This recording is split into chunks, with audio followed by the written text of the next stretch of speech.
We ready? You already online? Bob got Ross where he couldn't feed him. Okay. Okay. Names? Andrew, Melanie, Tony, Chris, Moira, Robin. Pat.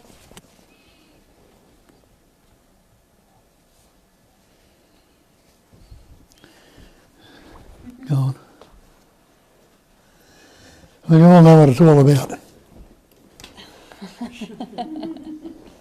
It's okay.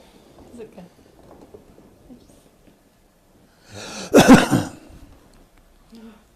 Just put your hand underneath. Yes. Yeah. Yes. Fold them underneath. That's good. I've only got one problem, I breathe.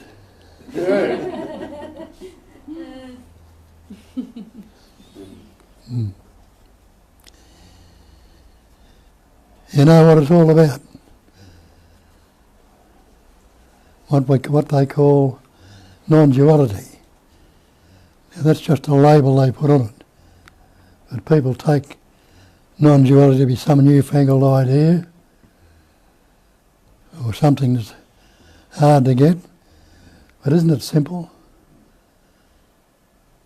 Non-duality just means not two, or one without a second, as they put it, or only that.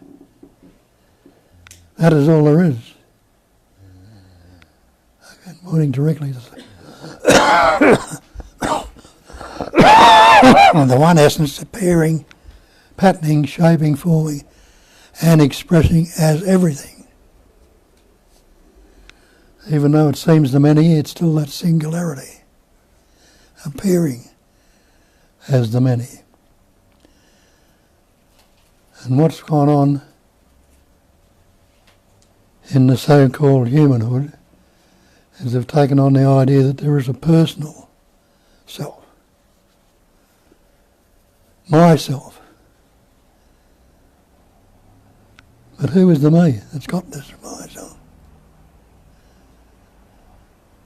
And that's what we're working on. We believe it's a personal self, and we've been constantly working on this. Those that have looked into this stuff and looking on that personal self, which we call the self-centre, the reference point, or the ego. They're just names we put on it. And everybody kind of looking for this, be rid of this personal self to become the self, not realising everything already is that self. So the myself they're pointing to is not the personal self, is that I am the self. It's only the one self. They call it self-aware, self-shining, self-knowing, self-loving, whatever. It's only the one essence that's patterning into all these different shapes and forms and expressing through them. As some of the ancient texts tell you,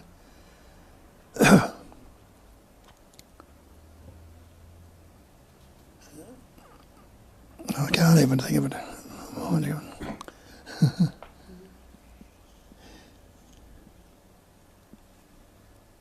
It's an emptiness that's forming into all these pattern shapes and forms, the manifestation. And the Buddhist told you years ago that it's a cognising emptiness. Again, it's not just an inert, static, doing no thing. It's an emptiness suffused with an innate intelligence or a knowing. That's just a label. There is no such thing as intelligence energy, if you like to put it that way also. They're labels we put on things to try and discriminate them. So it's a self-knowing awareness.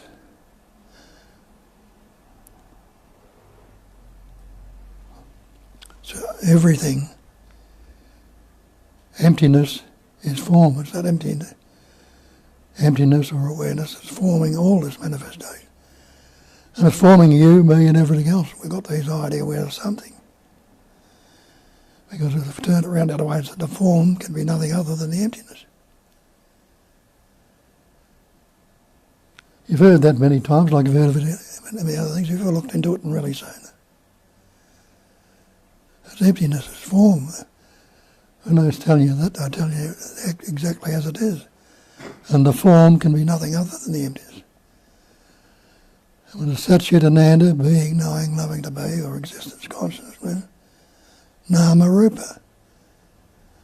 The name and form are that stillness, or awareness, or emptiness, or space-like awareness, or space-like. There's labels gone on to everything. And we've get lost in the label, get lost in the words. In the beginning was the word. Before you had any words, before there were any words, look out there in nature. What's nature doing about it? Is it spinning this earth around? Got words and labels. I'm making it daylight today or night. Well, this is winter, tomorrow will be summer. This is good, that's bad. Nature putting any words on anything. It's just functioning as it is. Just as it is. Unaltered, unmodified, uncorrected. No preference, no partiality, no comparison. You can't fix on it anywhere with a word, with a label. So it just goes on by itself. And if you have a look into your life, when you start to really look into it and see, believed you've done all these things, taken on the blame, the praise, the love, the hate, and all these different concepts you've taken on, we're related to this personal self, or the self-centre. No wonder we get all stuffed up in the head, full of fear, anxiety, depression, guilt, shame, remorse, unhappiness. All these conceptual images that come up, that's all they are, conceptual images. Labels we put on the sensation, or the patterning, the shaping and forming, making it seemingly real and solid and substantial. And we get lost in the word. So when we say simple things, what's wrong with right now if you don't think about it? Well, have a look at that. What can you say is good or bad, pleasant or painful, happy, sad, loving or hating without the word? When you were a little child, before you had any words, you don't even remember that now. But before you had any words, how did you get on? But you see it through another little baby when you haven't got any words. They're just functioning along as it is. They're not having trouble with life. Something comes up, they'll cry or be unhappy or throw a tantrum or something like that. Another time they'll gurgle. If they're hungry, they'll yell. But if they put any words on, I'm hungry, or this is a tantrum, this is anger, this is fear, or I don't like this, I don't like that, they're not, because they haven't got the words to describe it. We know that in our language. We say the description can never be the described. We're talking about Krishnamurti here. Some of you were. That was one of his sayings. The description cannot be described. The map cannot be the territory. And do you have to be a Rhodes Scholar to work that out? Or just to recognise it? What I'm describing now is not its description. And it won't ever be its description. But it's a pointer. It can point you towards what to look for. Now, if it's all Nama Rupa, name and form, realise that everybody in this room is that Nama Rupa, name and a form. You put a label on yourself and you got the form. The form is that you believe yourself are this human being. The beingness, which we put the label on, human. And we've taken on the idea through this belief in the separate entity, we're not good enough. We've got to become something because being's not good enough. But when you look at that again, what do you call this so-called God that you've come to believe in? From your religions around you, your parents, your schools, your society, nation, have all put these concepts into your head. what do you call this God? A higher power, a greater power, or a supreme being? A greater being than every other being. But can there be that? If it's just being, how many beings are there? Without the label. And that's when you'll understand when they say it's the one being, patterning, shaping, forming and expressing as everything. And it goes on to say, you are that. What you call you, I or me, or the chair, the table, or anything else is only that.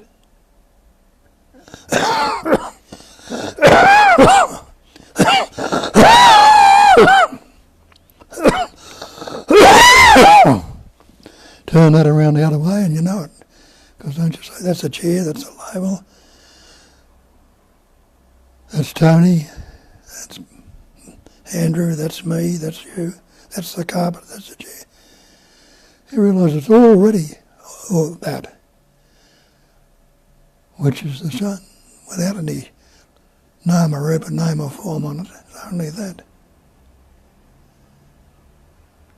But we've discriminated with the name and form and locked into the name and form. And we got into all this conceptualising, all this thinking. And Shakespeare tells you nothing either good or bad, but thinking makes it so. Zagata tells you nothing can trouble you except your own imagination. Thinking is another label for imaging in or imagining or conceptualising. All different labels for this thinking process. So have a look at the thinking. And what do you say? Well, I'm thinking. Well, what's your next thought going to be? What are you going to think next? What have you thought in the past? So many words have come up. We've claimed them as I thought this, I worked this in. But when you recognise and look at it and see that thinking itself is a spontaneous happening, it's a spontaneous movement in that pattern you call the body. It couldn't be there without the life essence. You must realise that there is no think if you can't tell me what your next thought is going to be when you've got the concept I think.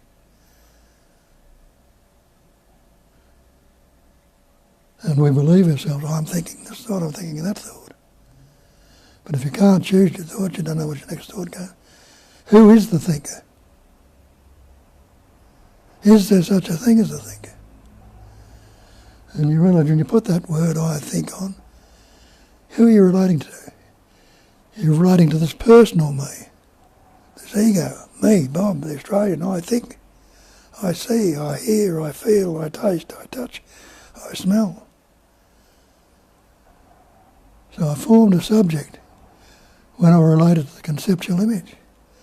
A subject, if there's a subject there, there must be an object. And isn't that dualistic?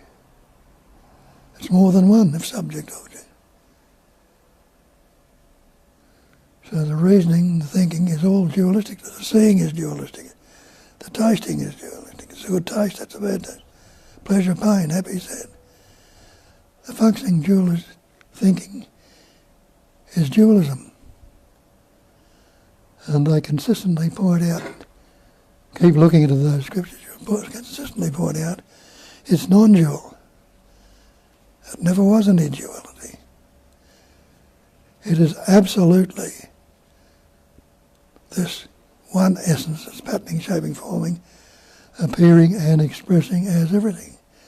And the patterning, shaping and forming, the way it's expressing, is what they call nama rupa, or name and form, which they tell you is maya. Another word for maya is illusion. A dream is an illusion. The water in a mirage is illusion. The seeming blueness of the sea is illusion. The blue sky is an illusion. The echo is an illusion. They're all metaphors for this, pointing out how illusory it all is. So this name and form you put upon itself, it is an illusion. It's not real. And if that's not real, where does it leave you? Have you stopped seeing? Has seeing stopped? Has hearing stopped? Has tasting, touching, smelling stopped? Has thinking stopped? None of those things have ceased. But what is it being related to? You're still relating to this name and form, this pattern, this ego, which is illusion also. It's Maya. It's illusion. There is no such thing as an ego. So as we say, myself, you put it down to that egoic self, that me. And then you'll say, I see there's no me. But the me came back again. How can something that is not existent, that never was, how can it come back? What reality has it got? Now, we lived in that belief in it before, and it's believed to be so, and taken to be so with the belief, reinforced by our parents, our schools, and everybody else around it. So much so that we didn't bother to inquire into it. We just took it for granted. I'm Bob, the Australian, I'm a good fellow, not so good. And everything else that they put upon me that went upon them about it. And I can choose my thoughts. I've got self-will. I can do all these things. And I can think positively. These are all the crap I'm told that I believe in. Now, what stopped you from believing in that? Hasn't there been an innate knowing within each and one of you that's caused you to look a little bit beyond the word, the thinking, to go into something else where you've resonated with or recognised something there that's a bit greater than this conceptual image that's got you into all this trouble? Because when they're going along with it and the recognition of, or insights of something, there's a certain clarity and a certain ease of being comes about with it. Being at ease, or the ease of being. And that is what that stillness, so that's what the screen, the stillness, the silence, the emptiness is. That's being at ease. Being. Not an uneasiness. And they tell you that in different passages, in different texts too. Let it rest in its uncontrived singularity. You think you're going to separate it from the singularity? We've been trying to do that for years in the belief we've taken on ourselves and think we've got away with it. But how many of you are free and are living in that being at ease with itself? Not yourself or myself. Self-liberation. Not that I'm going to liberate or the personal self, but that self is liberation itself. So, but that's what we're seeking for. Self-realisation, self-liberation, self-awareness, self-knowingness. But while ever we're doing it to the personal self, it'll never happen. It can't happen because the person is not reality. The person is not the thing. There is no such thing as a person. It is non-conceptual. The great perfection is non-conceptual awareness. That's the great perfection. What can you add to perfection? The least little thing you could add to it wouldn't be perfect, would it? What can you take away from perfection? The least little thing you could take away from it wouldn't be perfect. But they're telling us the great perfection right here, right now. It is the absolute. The same thing applies to absolute. Totality. Nothing to be added to it, nothing taken away. Going back to that I am that, if that is what I am, you must be that absolute.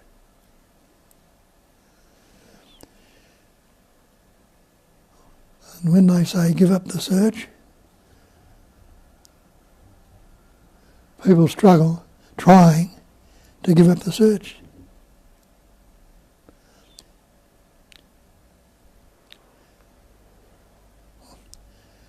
Like the thinker trying to give up thinking.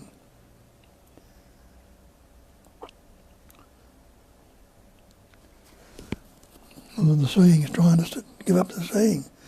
These things are going to continue to happen. But what are you going to relate them to if you know there's no self-centre there? What can you do with it?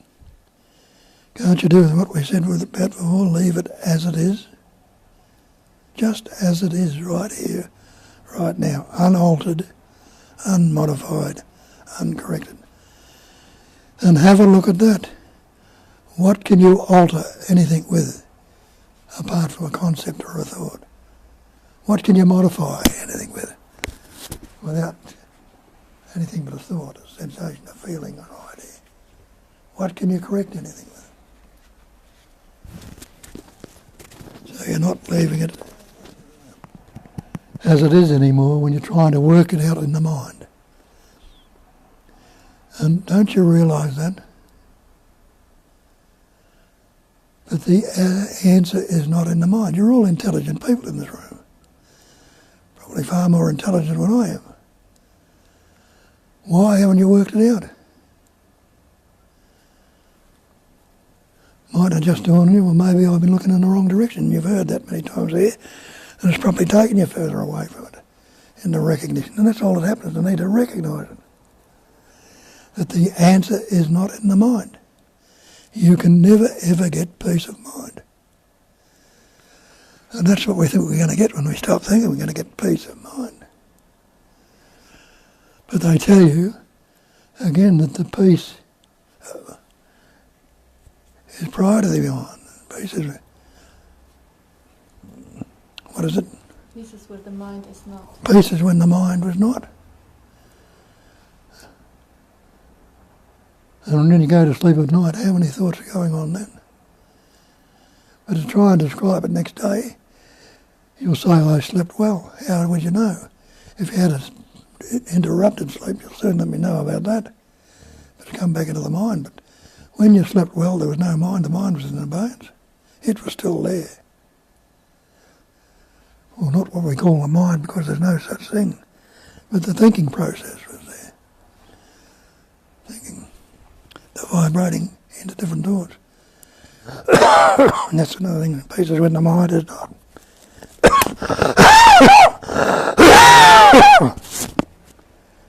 So as they say, you'll never get the peace of mind. So why are you going to search for it in the mind? Why don't you start searching for where it is not? Where the peace is, if it's not in the mind. Get out of the mind. Because you think we're going to grasp it with some concept. And the Sayadaw tells you that, the first few pages he writes. We try to grasp it with a concept. And we fail. Tells you that clearly and loudly. We try to grasp with a concept and we fail. And he says you're bound to fail. You can't do anything other than fail. So if you're still having problems with it, in recognising and understanding, see what brought it about. There must have been some conceptualising going on, or thinking, or reasoning, or trying to work it out. Come back, not a matter of coming back, but recognise that and drop the thoughts. Because if the peace is where the mind is not, where must it be? If the mind is thought, and there is nothing other than thinking going on, and the peace is when the mind is not, when your mind is in abeyance, the peace is there, it must be prior to thought. It must be beyond the mind. And that's another thing, I'll tell you, you've got to go beyond the mind and think, try like, oh, to cut this one out and go that one, I'll go beyond. But if you pause the thought, have you disappeared? There's no thought going on. Yeah. Have you paused the thought? If you pause the thought, there's no thought going on. Have you disappeared without the thought? Have you stopped breathing? Has your heart stopped beating? Have your hair and fingernails stopped growing? Has your food stopped being digested? Have the cells stopped being replaced in your body?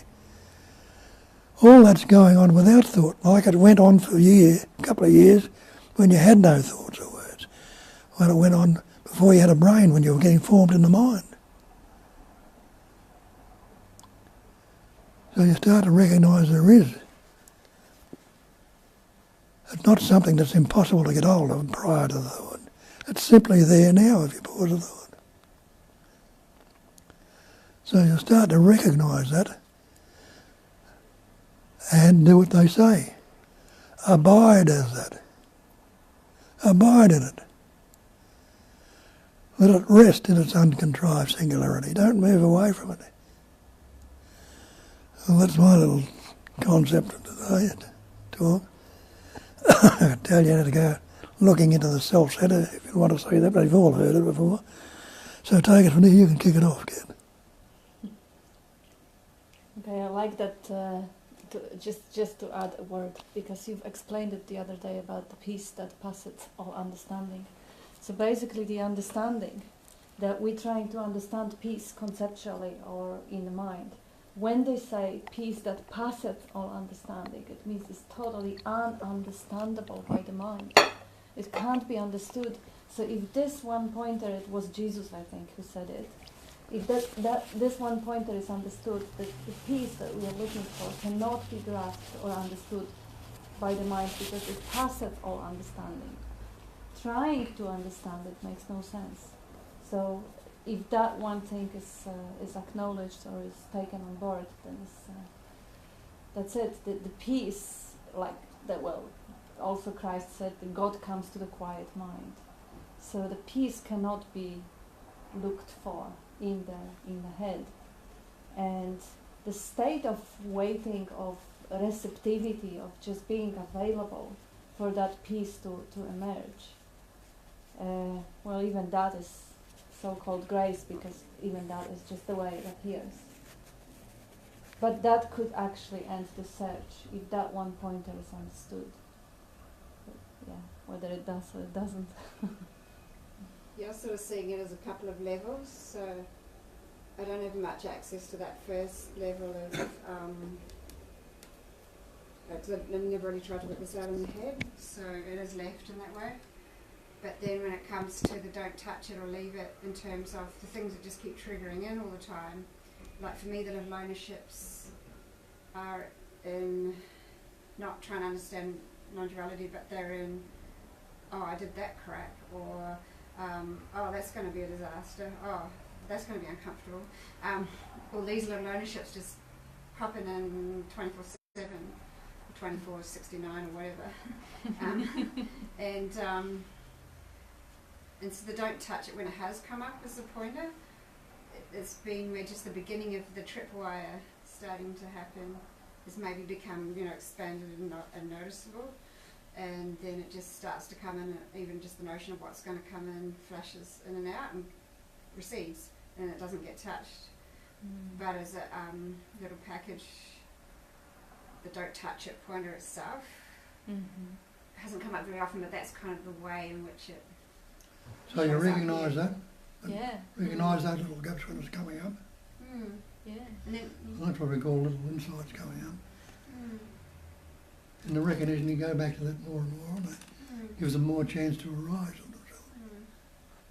It's the grace aspect that Kat just mentioned, and but millions of other pointers have sort of done a similar thing, but yeah, that one has been a few times. Yeah.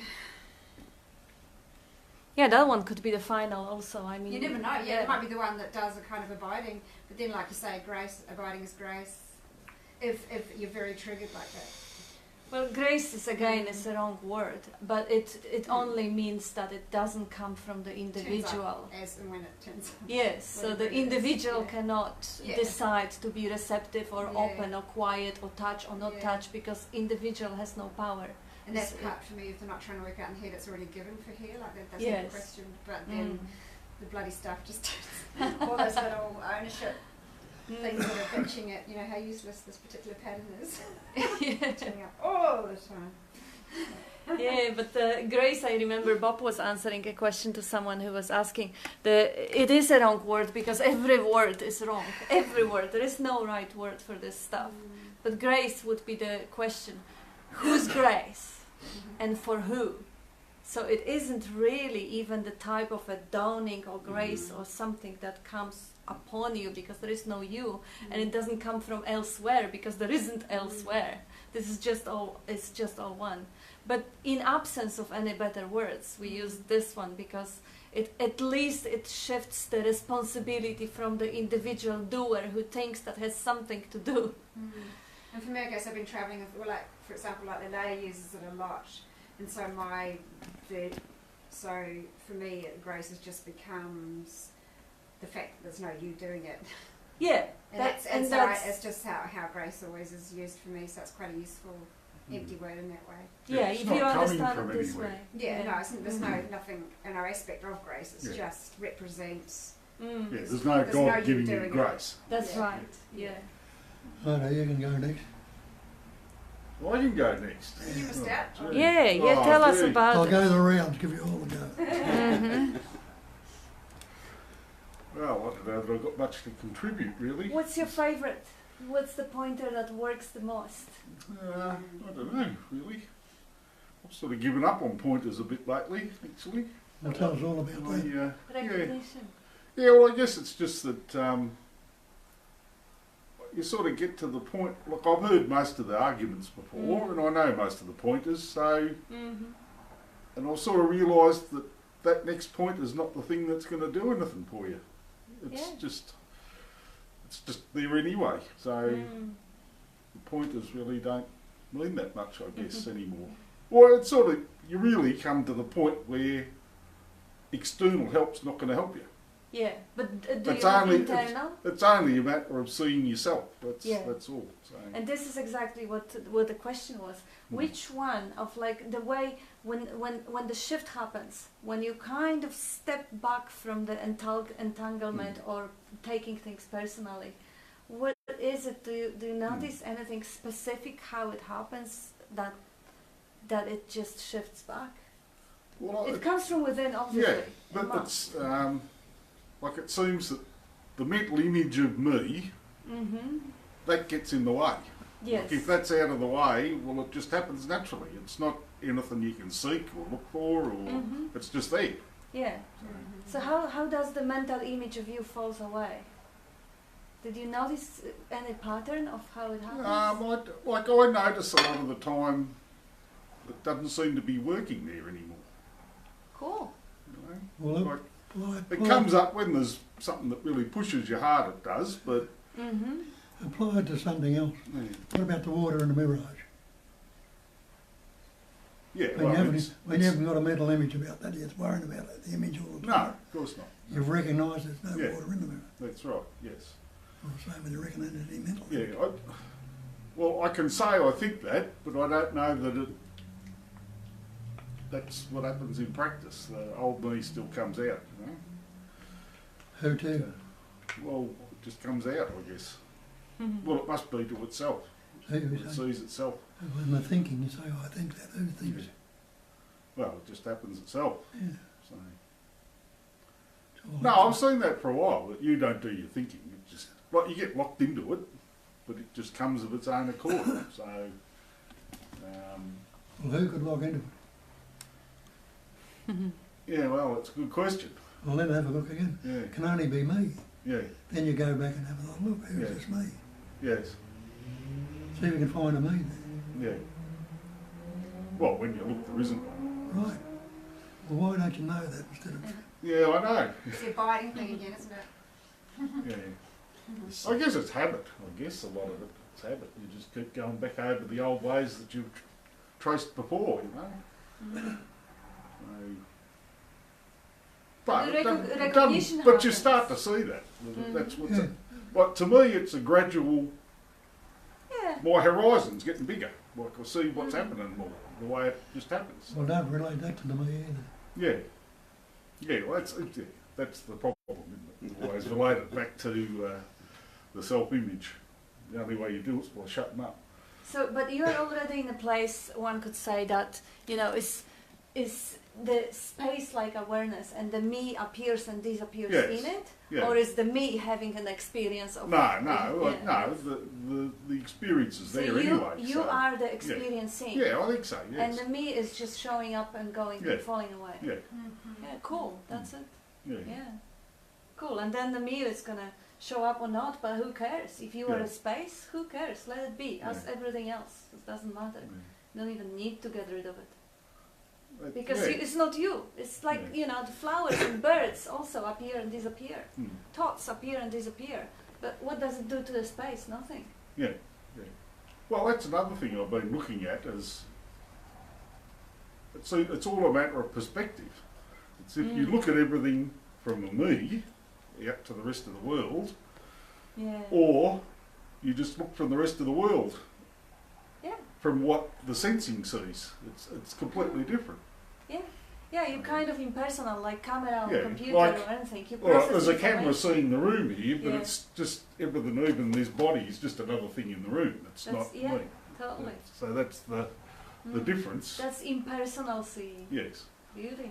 Yeah. Yeah. But you know, I go back into the old way all the time. So But who It goes just- back? yeah, well, I don't know. It just seems to. I mean, it just. It's pops just up. the thought just carries on Yeah. for a little while, but you don't Yeah, really. I mean that's what you're it must be. not there. Yeah. Can't, Terry. Mm. I was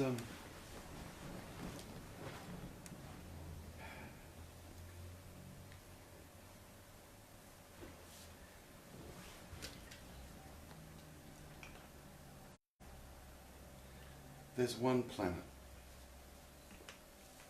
One.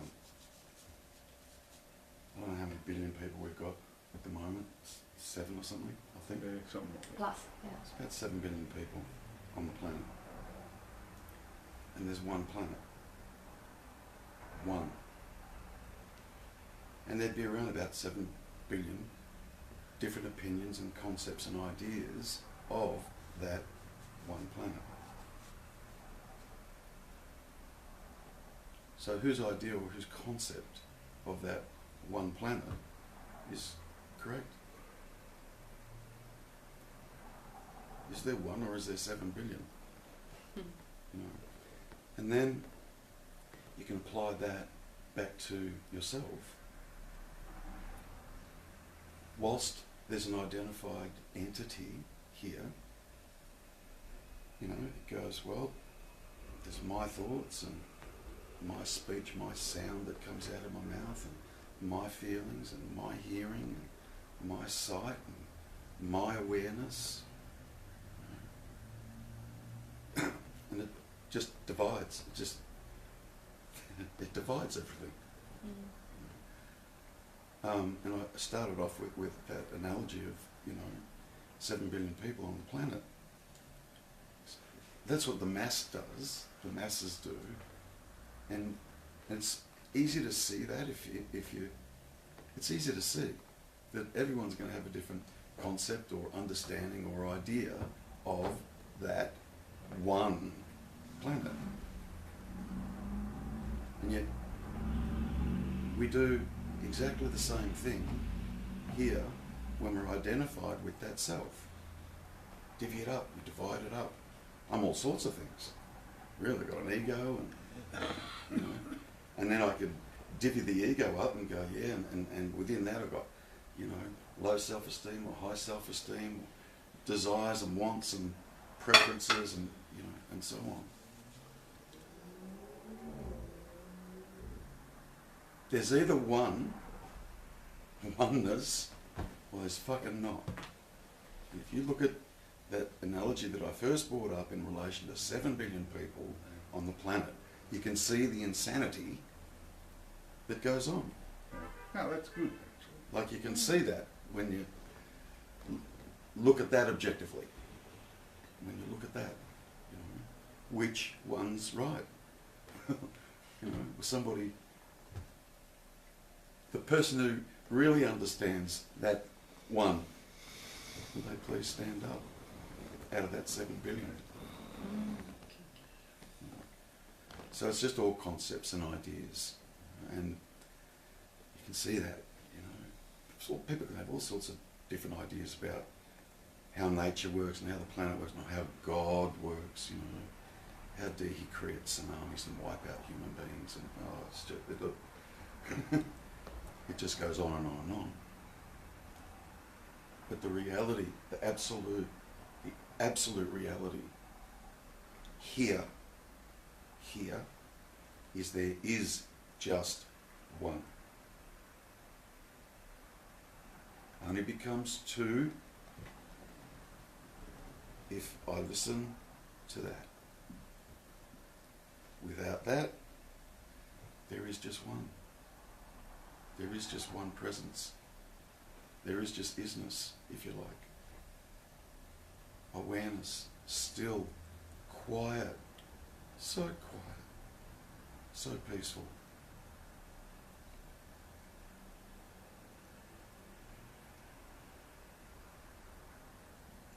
And what we do is we take that divided concept of me to be me. Just the description.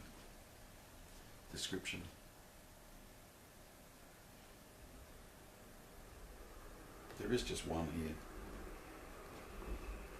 There is just one here. It's not two. It's not another one sitting there. It's not another one over there. There is just one here. There is just one planet. One universe, if you like. Well, we think. Who knows? Even that word universe means one. Yeah. So, you know, I'm starting to feel like I'm a broken bloody record. But to... What you should say. 40 years of 40 years. Touche. Beautiful. Oh my God. Yeah. This isn't something that can be grasped. It isn't something that you can get. It's not. If you're identified, it's not something you can get. It's when that self-identification moves away and you're left with the one. If everybody's concepts about the world were wiped out, there wasn't any concepts going on in the 7 billion people that were here, everybody would be viewing the world the same way. Would just be one. Would be totally one. But we get stuck in the mind and we, you know, there's nothing complicated about that. It's just thoughts. It really is. It's just thoughts. There's subtle levels of that me and how it operates, that identity. Subtle levels of it. Yeah. And it needs to be seen and seen and seen and seen. Yeah. You know?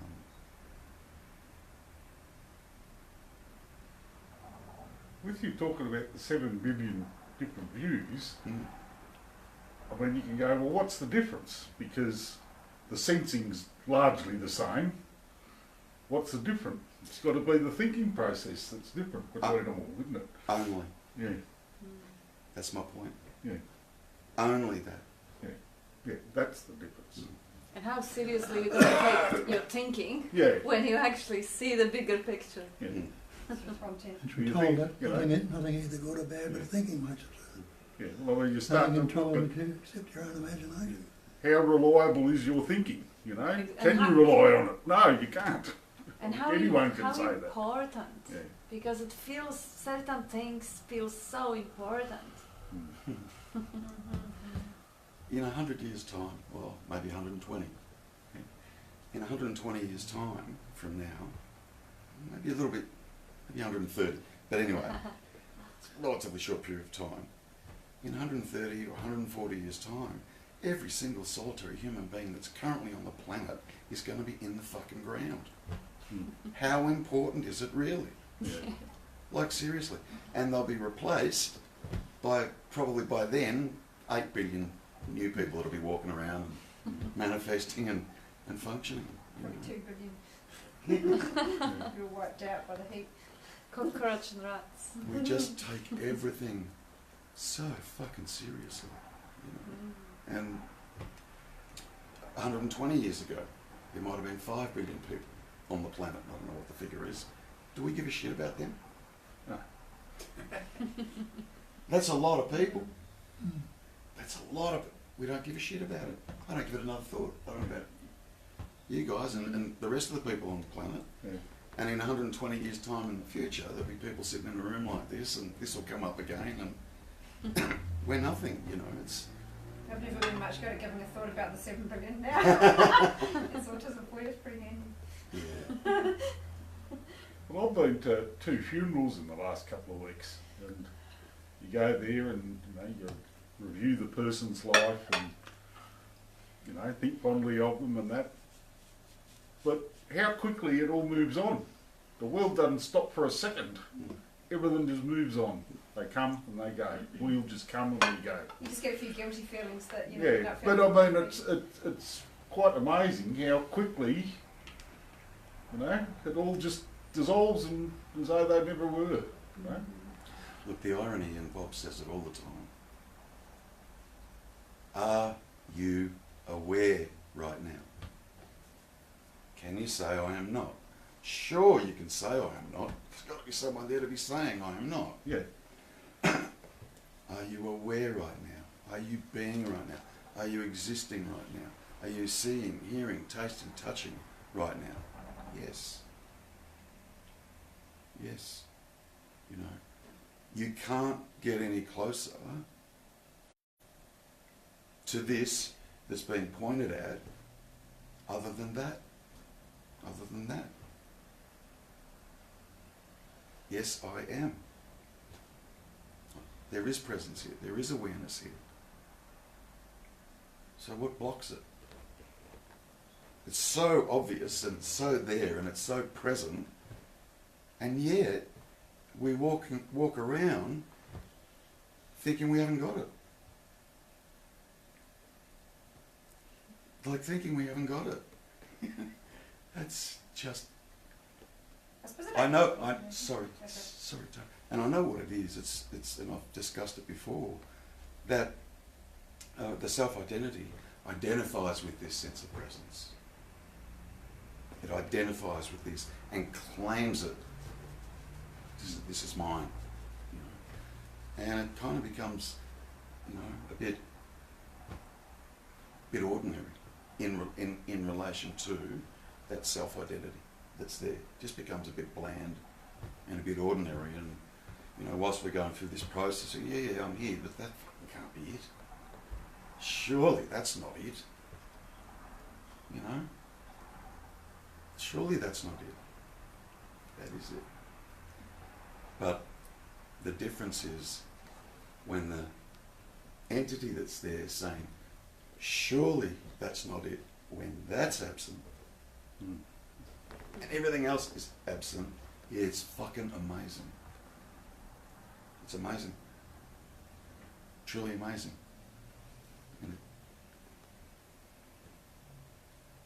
I don't know how to fucking word it. It just keeps manifesting. Spontaneously in the present all the fucking time. It's just brand new, fresh. It's incredible to know that and be aware of that. I don't know where to go with words. I don't know. You've done well. Yeah, you've done pretty well. I suppose that would Myra. be footnote. The other night, Sorry. the other night when I said, oh sorry, go do your footnote. Yeah, it was just a footnote to add to that. It's like, for me, like I used to have this can't possibly be it. I never really had that I have it, but there was always that. But now it's neither arises. Not I've got it, not I haven't, it just doesn't arise. There's enough experience of both. But I'm still 24, 69, not abiding. So sometimes you don't have to go to, that can all drop before the abiding turns up. If you see what I mean, it just triggers in ownerships, but that particular one of even any question of whether you've got it or not just doesn't turn up. Sorry, that was it. So basically you're abiding all the time, but occasionally the idea comes about that I'm not abiding. Because we are talking about that aliveness. Oh, not abiding. Yeah, I suppose it's just a clumsy way. Like I don't. Because you are alive I don't hold 24/7. anything strong in that not abiding, but it's just a clumsy way of trying to say that a lot of ownership thoughts, as clumsy as that still is to say, are still turning up. Yeah, you're right. It's not really a not abiding. Yeah, notion because you're either. alive all the time, regardless whether Yeah. the attention goes into personal thoughts or attention goes elsewhere, or it doesn't, or it's still. Yeah, it's just. But yeah, I understand. Proportional. There are just no good words. Yeah. Yeah. Sorry, Maureen. That's fine. What was I going to say? The other night when I sort of said I was walking the dog, because I contemplated that I, kind of said it wrong, and that I was walking the dog and then, everything disappeared. There was no self or whatever, but really all it was just a thought that just came up, which isn't anything, a person that just noticed what was always there. So Yeah. it's really quite ridiculous, very obvious. And then that's it. And there's nothing more to say from that. It's just a thought. Yeah, and that was just, it just hit me. I think it was today, that it's, yeah, there was no person there anyway. And it was all, because I think that I was sort of, it was like a person that had noticed it, but really it wasn't. It was just a thought that noticed, and the thought just came and gone, but it was always there. Yeah. That there's no one there. Well, that there's just the absolute, and that's that. What I've come to see is absolutely, forgive my wording, absolutely you can know, and absolutely you can understand without a single solitary thought. Oh, absolutely. Yeah. Yeah. Like, it's intuition, or I don't know. There's a knowing, there's an understanding, and it's got nothing to do with dualistic thought, or that dualistic process that goes on. And it's really only about there's a no dualistic process. Can't actually say there's anything beyond that. Well, I can't see anything. All I know is there's not the dualistic process. That's it. I can't say there's some kind of screen or some awareness or anything like that. I've never noticed it. Yeah, they're all just pointers. Yeah. Thinking is just a narrative. It's just a commentary going on. Yeah. So that was it. Yeah. So full stop, as Bob says. Nice. Yeah. Stop. Like that. There you are, you're on. Chris. Stop. Well, I think what I've been struggling with is it's all one, and the intelligence, energy, ever fresh, self-shining presence, awareness. It shapes itself into this form and all these other forms. I've struggled with the forms that appear horrible. Animal cruelty, lying, corruption, ripping people off, that sort of thing. So I've sort of, and especially, like you were saying at the beginning, guilt and feeling really bad that I've done something. I think coming here, there's more an awareness that there can be an honouring of the forms. Like, I'm being lived. There is no, I'm just a form in the mirror, like that. This sense of I. And a cat getting run over. It's all being shaped by intelligence energy. There is only one, and so one can, like you were saying, amazing. You just have to just disappear. You're completely humbled, and say someone's getting bullied. Then you may notice anger arising, and you can go and beat the bully up or something. But that's happening. It's not me, but intelligence energy shaping itself into the story. And there can be kind of an appreciation, I suppose, of the different forms and the shapes and the interactions between all the shapes in the story, which intelligence energy is shaping itself into, as you say, ever fresh, arising.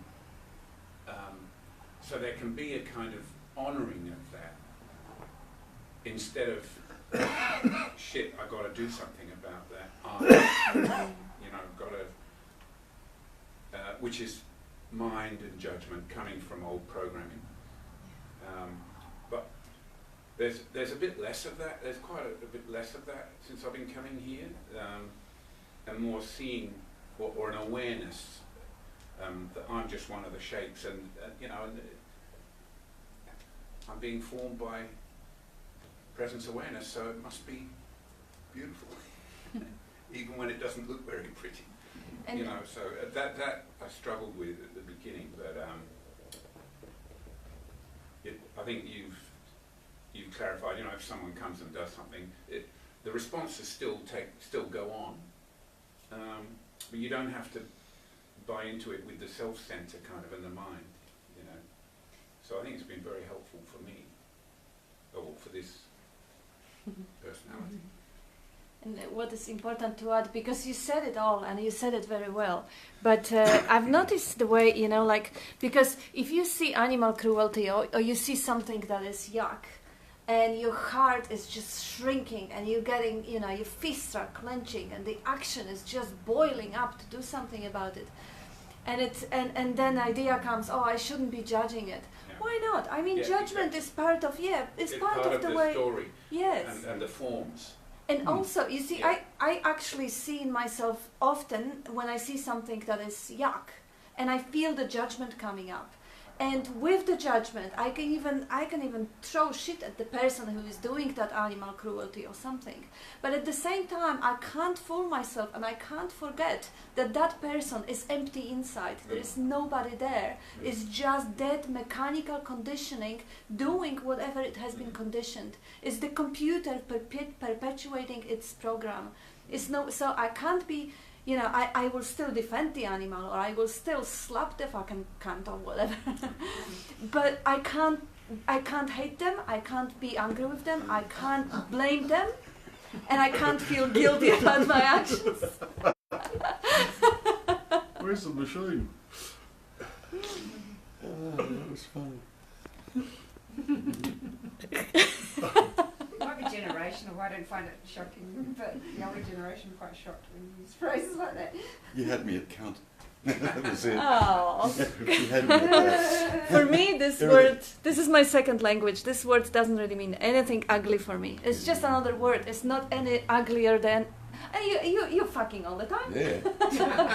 And I'm a sailor, sorry, Totally. I spent 17 years at sea, I'm justified. You have no idea what type of vocabulary or type of jokes I was listening to. Yeah, I'm sure. I'm sure. Just as well the word's not the thing.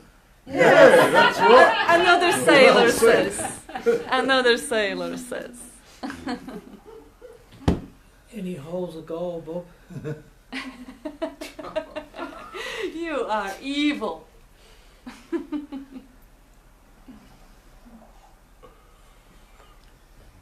Tony, Did mine? done yours. Yeah, we Not did. today. I did it before. No, today. What else is new? I just rattled off a newest thing. Well, Melanie, Yeah, right. I've really got nothing. What could I possibly say? Andrew, if you can recover from that heart attack. Is it after 8:30? I hope so, with this foul language going on. I'm quite proud of Terry, actually, because he's the one guy who uses the F word more than me, which... give him a round of applause for that. And the C word, it's the first time I've heard that used here, so it's another first, another round of applause. Show us some decorum, Andrew. No, look, seriously, Bob said something there at the beginning I think was brilliant, and he said it so quickly and he was mumbling a bit, so I think, Oh, wow. yeah, No, but people are, you know what, the people online will say, oh, you know, that Aussie accent, I can't understand it and all that. I understood it perfectly. I mean, for the people online, Bob used he said that young children, firstly, they haven't got a concept of themselves as a separate individual, but more importantly, they haven't got the words or labels to label what they're doing.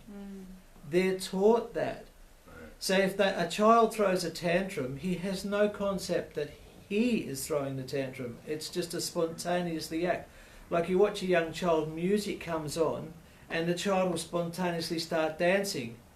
After about 3 or 4, they won't, because of this what we call self-conscious then.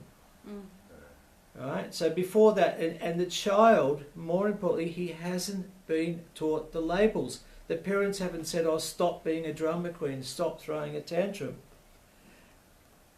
And it's ironic, in the scriptures, Jesus was reported to have said, only those like little children can enter the kingdom of heaven. Now, if you say the kingdom of heaven is a metaphorical statement for the self or the natural state, what he's basically saying, he's not saying those who are little children, he's saying those are like little children. So you've got to be free of those concepts and free of that idea of a separate entity like the child to return to your natural state, which you don't have to return to it. You were born in that state. You've learned to use the mind labels that's developed a seeming separate entity that's not really there anyway, it's only there conceptually. Which leads to another Eastern sloka where it says, hold any preference for or against anything, and heaven and hell are forever divided, from Hinsing Ming. What's the difference? See, Jesus said one thing, the Hinsing Ming says another thing, saying exactly the same thing, slightly different words, slightly different metaphors, depending on what part of the world you're in, you know? No monopoly on wisdom. No. And like, what did I say before the meeting? I said something in the meeting. Something came up the other day. We were talking about, you know, all this shit about the Catholic Church and the children getting molested. And I was thinking about that the other day, and just spontaneously out of nowhere came the sloka. Do not impart or impose any standards on anybody that you yourself can't live up to. That was the answer to my inquiry. My inquiry was, this abuse going on in the church, preaching one thing and doing another thing. And that was what the answer. Awareness answered it. It says, what these people are basically doing are imposing laws and standards on people that they themselves neither live or believe in. And you wonder why there's so many problems, like we're talking about. It's like Terry was saying about 7 billion people and 7 billion people with an opinion. But unfortunately, out of that 7 billion people, there's quite a few who think they're the sheep herder. And they want to herd the sheep. So they appoint themselves as the middleman between the God they invent. And so you have the... What's that? Yeah. Put him in the deep fryer, Bob. Be kind to him. Sharpening her claws. Bake him into a nice green curry.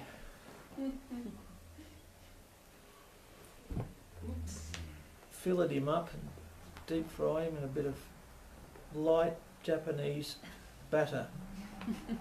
But it can get very uncomfortable when you look at yourself and you start to see all the corruption in what you've been doing, or the people you've been hating.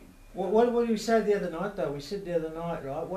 That's another scriptural saying for the Bible. Jesus said, "Wear the world like a light garment."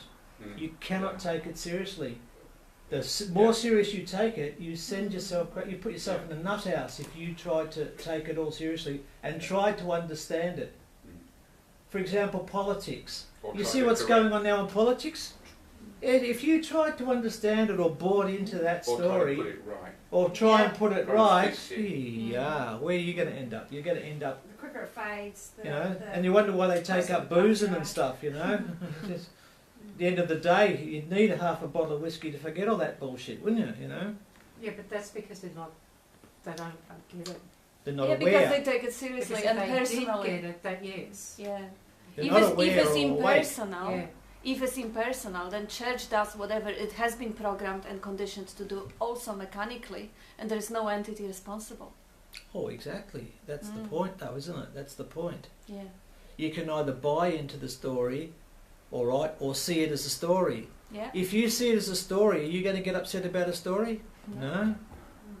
When you read a novel, right, about the mafia or something, and they're killing people and they're importing drugs, you can buy into that story and really enjoy it, but you know it's a story.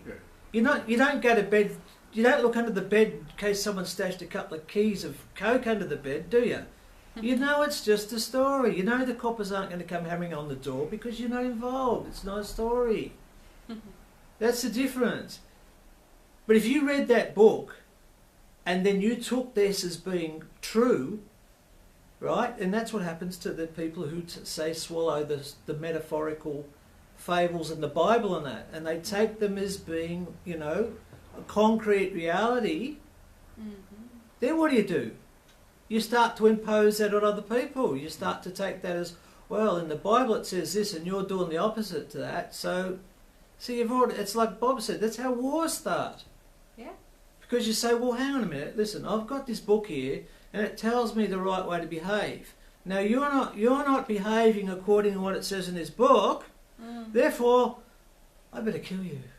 Yeah, that's mechanical also. Yeah, right. So that's where it all... And as we say here, it all gets back to what? The sense of separation from the whole, as Terry says. Singling yourself out against the rest. Me against the other 6.99 billion. Right? And on a practical note, like the quicker it fades here, you definitely notice more expansion in that, whereas going around trying to fix the past... Where the could world go any which is a way. light garment. Don't take it seriously. You cannot take it seriously. And correcting happens. It happens all the time. Life corrects. Life is self-organizing, is A self-correcting. very good exercise to do is at the end of the day, before you go to bed, is to sit on the edge of the bed and think of all what went on during the day, all the dramas and troubles you see on TV and all the politics and all the bullshit, they're having to select a new... Where is it now? That before you go to bed at night and you're sitting there in the emptiness and you've just got that awareness there, and the awareness is lighting up the darkness as well, because if it was really dark you wouldn't be able to see anything in the room, but the awareness is there lighting it all up, and then you say, well, where's all that drama and strife now? Where is it? It's gone. It was just an appearance, a phenomenal appearance, moving through.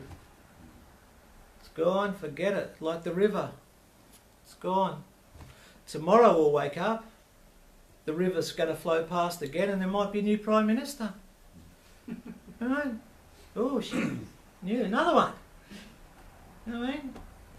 I can only name one Australian Prime Minister. The way we're going, there'll be another one next month. Well, yeah. So obviously haven't been paying attention. So if you bought into it and you said, oh, but poor Turnbull and they've axed him, and, you know what I mean? You're stressing yourself out about nothing. Let him go. It's just drama on the screen.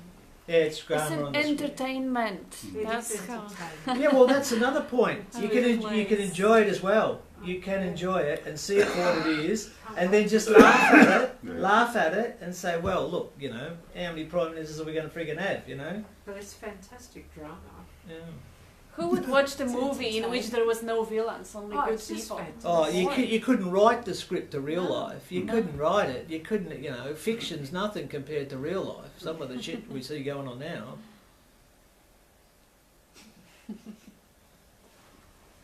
And when you think of what we call fiction, what's it based on? It's based on real life. It's somebody who's had an experience of something. He just embellishes it a bit or recontextualises it and says, oh, well, this is books about, it's somewhere along the line there's an element of truth in it. He wouldn't be able to write that book unless he had some references to work on. You know what I mean? I used to be really, really addicted to the news. Like, that's all I would watch. Just the news. That's all I would listen to. You know, even if I was scrolling through my phone, I'd be trying to find something to do with the news. What's happening around the world. And as of about 6 months ago,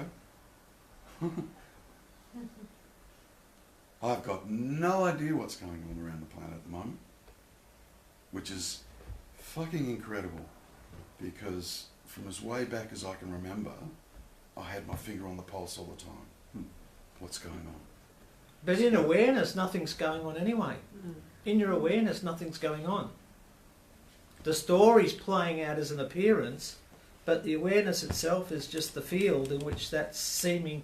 It's like your television screen appears to have a story going on in it, right? But if, say you go right up close to this TV screen and have a look at it at pixel level, you just see it's just light, light and shape, colour, and it's all put together to make a seeming pattern. And that's how your eyes work too. Your eyes work the same way. They work on light, creating a seeming a three-dimensional reality of colour, shape, and form and dimension. But in awareness, where's the over here and over there in awareness? That's space. See, that's space. And over here and over there is two things. And if awareness is only one thing, there can't be an over here and an over there in awareness. Like Bob was saying before, if it's full and complete, you can't add anything to it, you can't take anything away from it, but you can't divide it either into an over here and an over there. So space is prior to awareness, because space forms in awareness as a split between an Andrew over here and a seeming Terry over there. But in awareness, it's just the one flat field, like all the appearances in a mirror. So it's a very subtle shift when you see that from a seeming three-dimensional world into a more, say, everything is appearing within you rather than separate to you. It's the only way you can say it. It's the only way I can put it into some sort of metaphorical language, is the fact that you go from seeing yourself over here and Terry over there to I am the emptiness in the room and everybody's inside of me, not separate to me, right? My body is appearing in me just like you and you are. It's all within me. And it's me talking back at me. That's why when Bob says the I am is talking to the I am. Yes. Terry is me talking back to me, and I'm the I am talking back to the I am again. So those 7 billion opinions are all you. Yeah. Exactly. And personalities you might label as completely different from you, and just you. So then you Not really realise there can't possibly be good and bad. No, there can't be anything wrong. Yeah. There can't ultimately be anything wrong, and you It's can't perfect. hold It's anybody. all It's relative. all perfect. You can't It's say all anybody's just- guilty of anything. Everybody, and that's another scriptural saying, everybody's ultimately innocent. Remember we said the other night, I said to you, did I say it in the meeting where I said, you cannot hold, ultimately you cannot hold anything against somebody who has an opinion about you, because how can he not have an opinion about you? If he's sitting there from a relative position, he's measuring over to you saying, look at that bald idiot over there with the tattoo on his head, right? Now, how can I blame him when that's what I am as an appearance? He's got no other options but to describe me the way he's seeing me, right? And then he's got a relative opinion. If he was a Hindu, he might say, well, he's talking about Jesus and shit, right? That doesn't relate to me. See, it doesn't relate to me. It's not relative to what I think is over here. Right? I've had that so song in my head. I don't know if it's Rolling Stones or I don't know. You know, you can't always get what you want. Rolling Stones. It's the Rolling Stones, but you get what you need. And it's just so true. Well, you know what dawned on me lately? A very, very cathartic experience the other day. You don't have... Not everybody has to like you. See, I remember when I was growing up, I was always aware of, trying to be nice to people and make them like you. Be a likeable person. Now, the other day, I sort of saw that so clearly that, first of all, you can't make everybody like you because they're seeing you from their relative point of view, which is their conditioned relative point of view. So it's impossible for them to see you impartially. It's impossible to see you without prejudice. That's why I laugh when people say, "Oh, you're prejudiced." I always answer, "Of course I am. I can't be anything else but prejudiced. How can I not be prejudiced?" If you see the world from a point of view of awareness, though, no. You see the same life in everybody is the same life in you. He might be patterned as somebody you can't stand.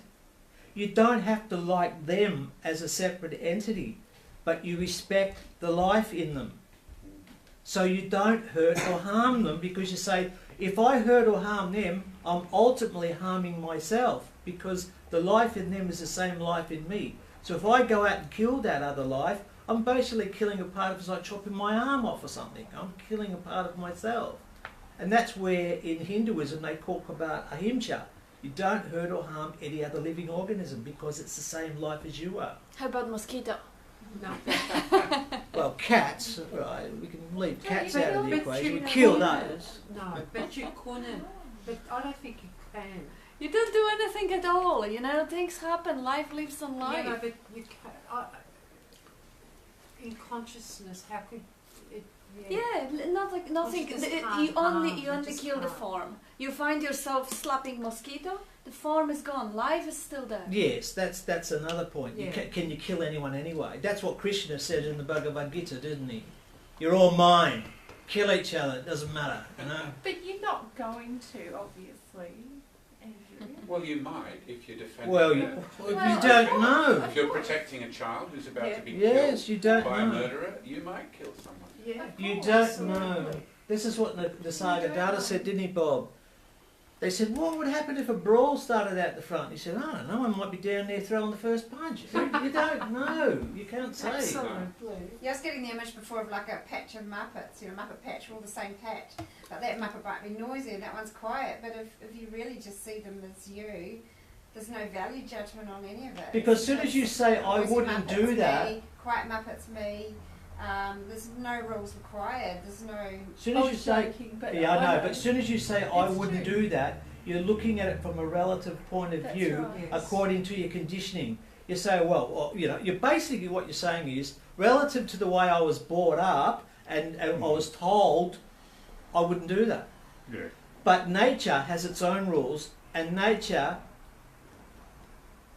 you'll be impelled to do whatever needs to be done in the moment. Like I said, if we hear the screeching of brakes out there and we saw a big flame going up, we'd be all out there. Now, who knows what we'd do? Someone might leap into the flames and drag the guy out of the car. We don't know. We might sit here and keep talking and say, fuck him, let him burn. As No, like I because said, the other- when Humpty Dumpty fell off the wall. But the other night you said last week, I think life takes care of life, and we would be out there. But look, when And we Humpty would Dumpty be. fell off the wall, what did all the king's horses and king's men say? I can't They said, remember. fuck him, he's only an egg.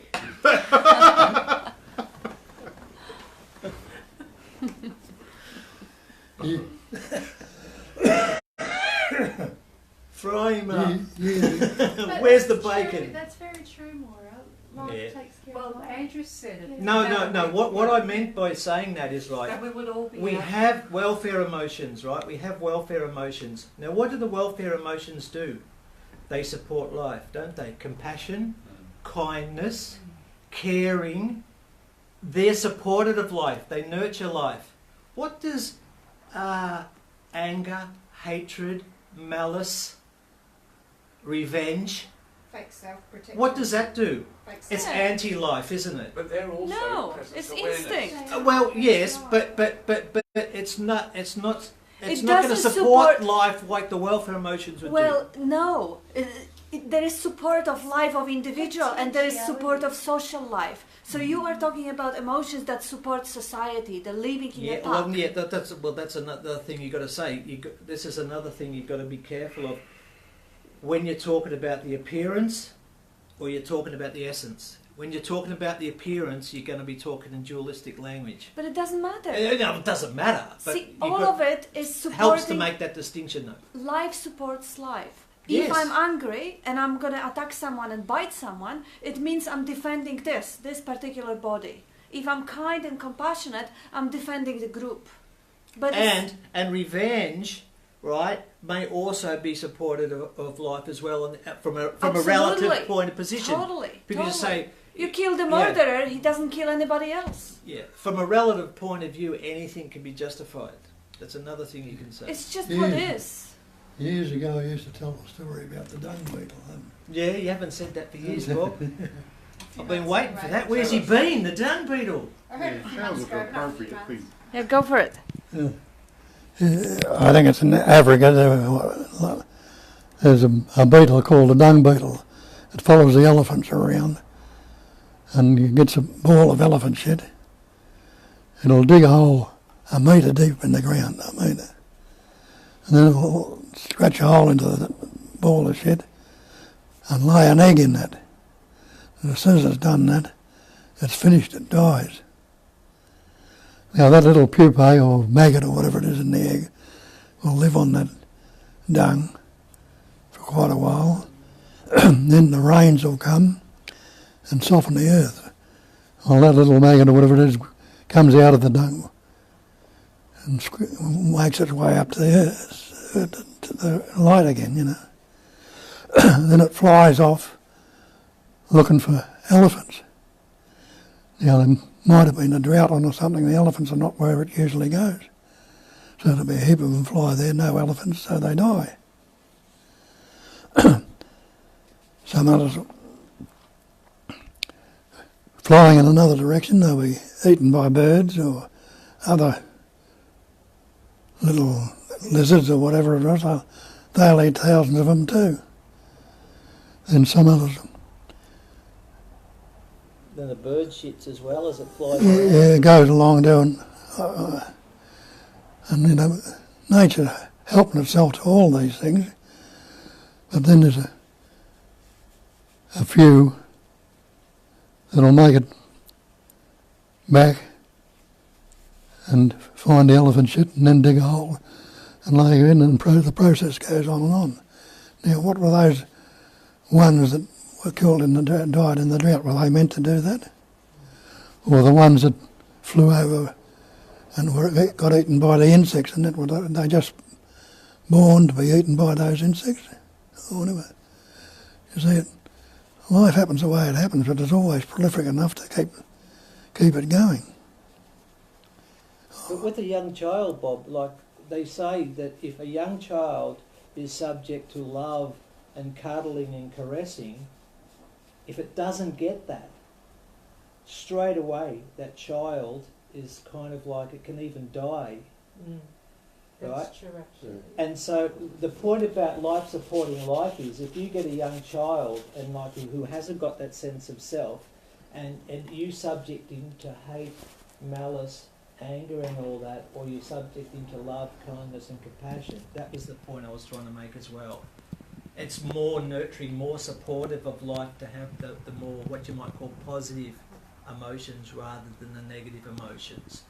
And I think that's, you know, I think it's a bit of a slippery slope, because you could take the Moriori, okay, from Chatham Islands, total pacifists. Then the warlike Maori got themselves a big ship, went over there with guns and started killing and raping them all. And then they went away to their little tete-a-tete place where they have conversations, said, okay, are we going to stay pacifist or are we going to defend ourselves? Decided to stay pacifist. And the last full-blooded Moriori died in the 60s because of that.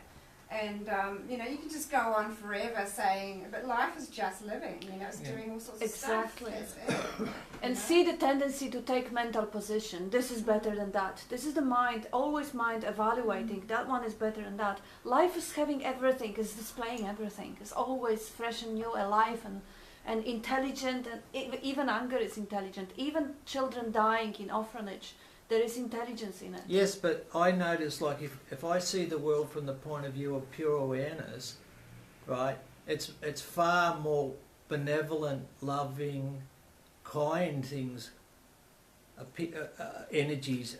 But can you see love in anger? It doesn't make me want to go out and hate and kill, you know what I mean? It doesn't want to make me hate or kill. Not always the case. What about that famous case, Leopold and Lowe in America? Two parents, the parents of both sides were some of the wealthiest people in America. Good education, the best education, everything they wanted in life. What do? They grow up and murder the parents. Oh, those two brothers. Yes, but but like I said, if they saw the world from the point of view of awareness, for example, you're not a violent person, Bob. You're a benevolent person. Now, but we're not talking about fisticuffs, Bob. Back in the day, Bob, we're talking about, you know. Yeah, I see your point, Andrew. You're right. Of course, if you don't have self-center that you need to gratify all the time, you're not going to be looking for this gratification. Yeah. You're not going to be wanting to snatch anything from anyone and take advantage of anyone, because there is no you who will benefit from it. That's what I mean. Absolutely. But it doesn't mean that this emotion is better than that. You see the life in other people as the same life in you, and you love, as Bob says, you love your own life, right? So why would you want to make that other person suffer, so to speak, right? Well, it's not that you are taking decision to not make someone suffer. Yeah, it's that's just what I mean. That the action is not going to happen. Yes, However, it doesn't happen. And ask Bob, and I can confess myself, we did exterminate a few hundred of ants like a couple of months ago. Robert, because look at the grin. Yeah, look at it. Yeah, here. You didn't need to go because near we it. had to. Because we had to. Same with other parasites, you know, fungi on the nail. They want to live also. The bacteria in the guts. Bob was on antibiotics for last couple of months. It is killing. But that gets back to what Bob says about the tsunami. You know, the tsunami comes in and wipes out a couple of 100,000 people. There's nothing there that's malefically saying, well, Jesus, you know, I'm going to create this giant wave and wipe every arsehole out. You know, it just happens. Like an earthquake. So, yeah, action happens. They do happen. Mm. And yes, I wouldn't want to take advantage of anyone because there is no one to benefit in here. I can't. That's the point, though, isn't it? Because if you think you can get a benefit, who's the benefit going to be for? Me. There you go. Yeah. But so if there's no me that wants a benefit or to profit out of somebody, you let that person just go on his way, type of thing. But the action still happens. I'm still going to kill broccoli for the dinner tomorrow. Yeah, that's right. And actually online, when I just said that I don't kill anything, because I remember when my cat had infested by fleas. Yeah. And I put a hot fin of water with soap and I combed through and I killed 120 fleas and I don't care. I've done it again because she was suffering so much. But there's the point, though. You just said it there. You alleviated suffering. Yeah. You know what I mean? It was terrible. Not for the fleas. Not for the fleas, though. Yeah, I know. And it's interesting because at that stage I was really following the Buddhist thing about you don't take the precepts or you never take a life. It was bad luck. You took life by slapping your knee. But you've got a relationship with the cat. You haven't got a relationship with the fleas. Yeah, so when you look at it, life lives on life all the time. Yeah. Couldn't be life without living on life. Yeah. Enzymes. If you have a relative relationship with a pet, you put that pet before a flea. You know? Oh, absolutely. You know, it's like a child. You put your child before, you know, the dog down there. When a dog bites somebody, the parent says, well, I want to get rid of the dog. He bit my kid. Even though it might be the parent's fault. Well, that's right. But from their relative point of view, their kid's more important. The other person's relative point of view will say, oh, no, not putting my dog down. He didn't do anything wrong. That kid went and pulled his tail. See, that's where, the relative point of view. But then you have to be careful with this one also, because we were watching a lot of documentaries with Bob, and Bob was watching even more and telling me stories about it. There is lions or tigers, they don't have the ego. They don't relate. They don't defend themselves. But what they do, the lion, if they want lioness to be in a heat, he'll kill her cubs, and then he'll make her pregnant, and she will go in a heat when the cubs are killed. And then what is it? Is it self-gratification? No, it is an instinct. It is a program. It is the way it works. Humans do the same. 90% of kids that get killed by the stepfather, not the real biological father. Yeah. So it happens in humans. That's right, but it doesn't really have to be an ego or self-gratification, because animals, they don't have ego or self-gratification. It's just a software. This is Well, just how they nature has its own rules, doesn't it? Yeah. Nature has its own life rules. is desperate. Well, life, the selfish gene, that it's desperate to survive. Yeah. Do whatever it does. And that's one story, because then there's another story that you got patch of maize, and if it's only by enough different ones that it survives more. It's like life works for the greater good of itself almost. Well, you know as what I mean? Terry said earlier, the 7 billion in 130 years will all be gone. Yeah. There'll be another None of 10 million assholes around. Who's going to give a shit about them? It could have been just void, and that would The be cool absolute too. doesn't care. Yeah. The lions will probably all be gone too. Yeah. Well, look, they say there's something like how many thousand species die off every year that go extinct? There's like thousands of them. We don't give a shit. All these sort of weird and wonderful beetles and bugs that die off every year and become extinct. We don't give a shit. We don't No, want the because dinosaurs, really. Yeah, we're causing most of it too. Yeah. Tearing down the forest and all Yeah. that. I used to care more, and now it just is what it is. Yeah. Because you can't. Sooner or later, It is humans what will. it is. Sooner or later, human beings will get wiped out, Good. and the planet will regenerate Yeah. over a few Yeah, it billion will. years or whatever. You know what I mean? Yeah, it's not save the planet, it's save the humans. The classic example of that. Remember that Chernobyl, the nuclear reactor melted down in Russia. They fenced the whole area off or whatever. It was a no-go zone area for the last 20, 30 years, whatever it was. And it was, you can't go in there, you can't go in there, it's radioactive, don't go in there, blah, blah, blah. It's, everyone's expecting to go in there, there's a moonscape, there's life's been extinguished there. And some scientists and that went in there and they couldn't believe it. The whole area had regenerated. There was wolves, there was all sorts of wildlife, the trees had grown up, they were greeny, they reckon it was green as anything. And so, There are lots of mutations though in the animals. Yeah, there was 3-headed wolves. Yeah. There was 3-headed wolves with 6 eyes. No, but the point is, nature's prolific. It's prolific. It just keeps regenerating. But I mean, the intelligence energy doesn't choose, does it? Yeah, It just nature's goes to prolific. everything. Like And what would be? Ebola wants to survive just and as what's much the as problem anything. with 3-headed wolves anyway? You biased bastard. What's the problem with a 3-headed wolf anyway? That's right. Yeah, and also, but more, it was really the flip side of that I meant. Like, if the humans actually want to save anything, it's themselves they have to save, because the planet will regenerate. You've never been to They're Tasmania? killing themselves off. Okay, thank you. The 2 headers down there, Bob, down at Tasmania. Any Tasmanians online? Any New Zealanders online? There's only about 90 shoplifting days left to Christmas. I thought the true Tasmanians had died out. I thought they For all were the killed truck off. drivers, there's only 6 sleeps left for Christmas. I thought you were talking about the Tasmanians that are extinct, because they were killed off. No, I like the New Zealand one. There's only 90 shoplifting days left for Christmas. Get out there, get out there.